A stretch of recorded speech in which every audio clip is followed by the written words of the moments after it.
Ganda! Oh my gosh! Kamay ko ang hawak mo. Ang flawless, ang flawless.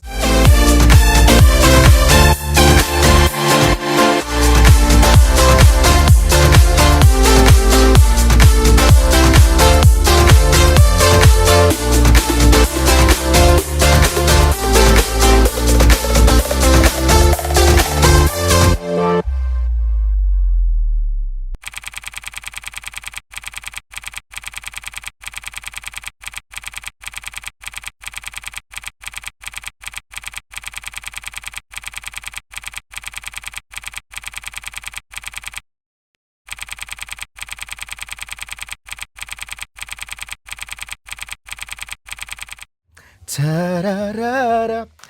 Hello, it's Johnny Beriani and welcome to another video natin dito sa Johnny Beriani TV. As usual, manghiram muna tayo ng system. Okay, maingay ha, hindi naman sila nanonood dito eh. Pero ngayon, dahil nga naman yung aking phone ay full na yung memory, 'di ba? At kailangan ko ng medyo malaki-laking memory, makikihiram po muna tayo. Huwag ka pa igay. Secret lang natin to. Oo. Konti lang yung may alam nito. Shh, quiet. Okay, so ngayon gagawin natin, yung may nagre-request kasi sa akin, actually maraming mga nagre-request sa akin ito na gawa tayo sana ng video or unang-unang request parang i-play natin dito sa tag. Itong bagong song ni Alexa Ilacad, ang title ay Kung Naging Tayo. And of course, ngayon kasi as I record this video, ngayon ay August 2, 2024. Tomorrow yung magiging release ng official music video na kasama niya dyan si Emilio Daes, 'di ba? Na napapanood sa Pamilya Sagrado, nakapatid nitong si Micael Daes mula naman sa GMA. So, yun yung unang request na i-play dito ito. For sure mangyayari yan. And may nagre-request din na parang mag-react tayo sa music video niya pero tomorrow pa siya marirelease at hindi ko yun magagawa. You know why? Kasi ako po'y papunta dyan sa Pilipinas. Yes, makakapagbakasyon ako sa Pilipinas. So, mag-Hong Kong muna ako ng isang gabi. Then, diretso ako dyan sa Pilipinas. And gusto ko nga gumagawa kasi ng video dito sa loob. So, ayan, walang pakialamanan. Gusto ko dito gumawa. So, ngayon, ang gagawin muna natin ay papakinggan ko for the first time itong Kung Naging Tayo by Alexa Ilacad. Nakita ko na yung teaser niya dun sa pinost ni Alexa na hindi ko napagilan na pa-comment kasi wala siyang line. Pero feel mo sobra yung yung emotion. So ngayon, pakinggan natin for the first time ang Kung Naging Tayo by Alexa Ilacad. Here we go. O kaibigan, Sarap sa tenga. ang totoo ilang taon kita. Kung inamin mo ang iyong pag-ibig, kamay ko ang hawak mo. Ang flawless, ang flawless. Nakumanta. Grabe siya. Tsaka ang clear. Yun yung frustration ko kasi yung parang sobrang clear na na boses. Kasi of course, presenter ako dito pero hindi clear yung yung boses ko na talagang sobrang klaro. Si Alexa, isa siya sa mga parang boses na napakinggan ko na sobrang crystal clear ng ng boses niya. Na nakakainggit. Sobrang akong naiinggit. Makanta para mapaalam. Ganda ng runs! Nice! Magaling siyang magbali minsan eh. 'Di ba? Kapag minsan nag-cover siya or kahit anong mga songs, kahit original song ganyan, magaling siyang bumali minsan kapag ipe-perform niya sa ibang pagkakataon. Magaling bumali din si Alexa, nice. Tsaka what's good with the song, madali mo siyang makuha. Let's say ito pinapakinggan ko or pinapanood ko yung lyric video niya, madali ka makakasabay, 'di ba? Isa naman 'yan sa mga pinakamagagandang magagandang dapat meron sa isang kanta, 'di ba? Para yun nga mas makarelate yung masa. Madali mo siyang masabayan. Kumbaga first time mo siyang mapapakinggan or papanoorin, let's say yung lyric video, parang magigets mo agad. Tsaka parang kayang-kaya mong ulit-ulitin. Sinagot ko ay oo. Ganda! Oh my gosh! Para siyang, baka i-hit niyo ako sa sasabihin ko ha.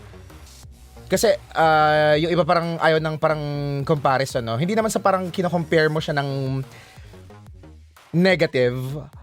Pero hindi naman sa parang pinagsasabang mo yung dalawang names na sasabihin mo, no? Or hindi naman sa pinagsasabang ko yung dalawang pangalan na sasabihin ko. Pero parang nakikita ko siya parang next Moira. Yes, may may own name itong si Alexa, of course, 'di ba? And nakagawa rin siya ng sarili niyang mark sa industry. Pero yung lang sa akin, yung arrive lang sa akin, para siyang next Moira yung yung approach ng ng songs, ng niya, ng pagkanta ng song niya na to.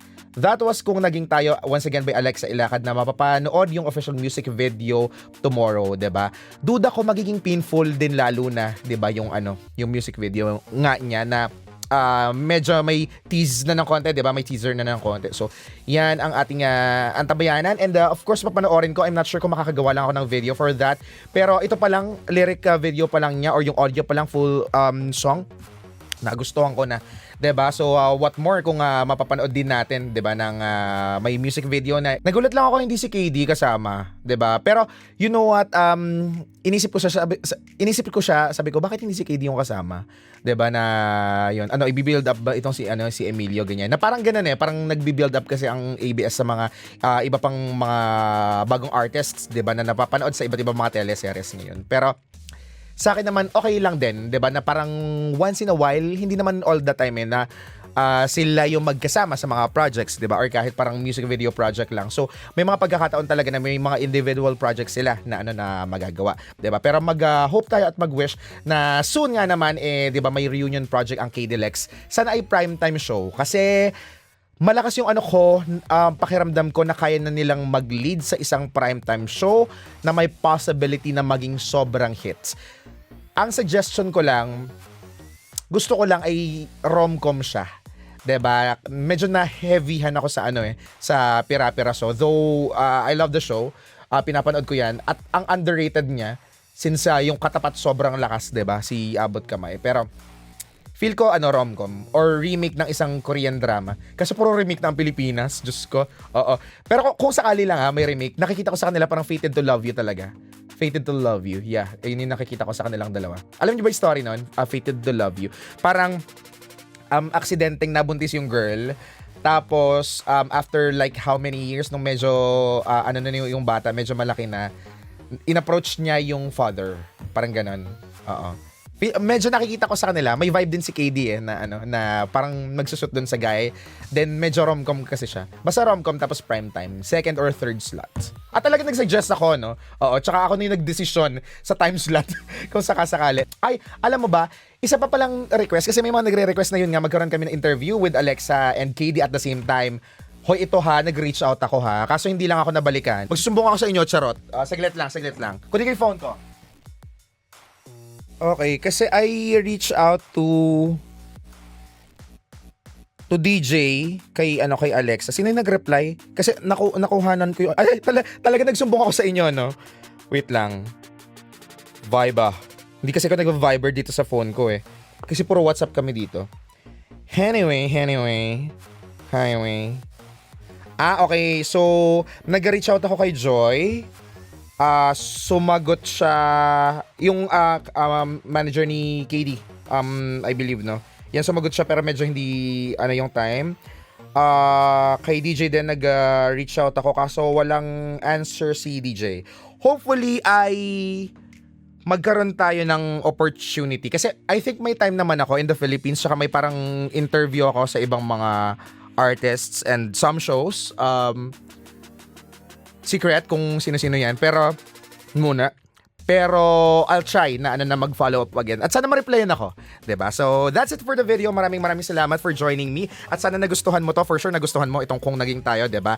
Na hopefully ma-play natin yan dito sa Tag 91.1 on a regular basis very, very soon. Palagay ko magiging hot pande song namin to dito Isa to sa mga parang bagong OPM na parang hina-highlight talaga namin for the feature. So, yan nga ang ating chika, and sana nagustuhan mo ditong konting mga chika ko dito sa video na to. And of course, syempre kung nagustuhan mo tong video na to, don't forget to hit like, drop a comment kung ano masasabi mo dito sa mga nasabi ko, and of course sa performance mismo ni Alexa dito pa lang sa sa song. So sabihin mo sa akin yan, comment mo sa akin yan dito sa ating comment section. And of course, don't forget to hit the subscribe button and bell notification somewhere here. 'Di ba? Para nga naman notified ka sa mga susunod nating videos, kasi once in a while nagpapa-Gcash ako. 'Di ba? Yung nakaraan parang nagpa-Gcash lang ako nung nakaraan. So para maantabayanan mo yan, ay nako, lagi kang tumutok dito sa ating channel. Once again, my name is Johnny Beriani na lagi mo napapakinggan dito sa tag Pack Up na sa tag 91.1 Dubai, United Arab Emirates. And hopefully, ma-meet ko itong sina Alexa and KD and soon, di ba, magkita-kits tayo. Or sila naman yung pumunta dito. O siya kayo magpapaalam na kita-kits hopefully sa Pilipinas. Medyo, ano ko dyan, maglilibot-libot. Ingat lagi! Bye-bye!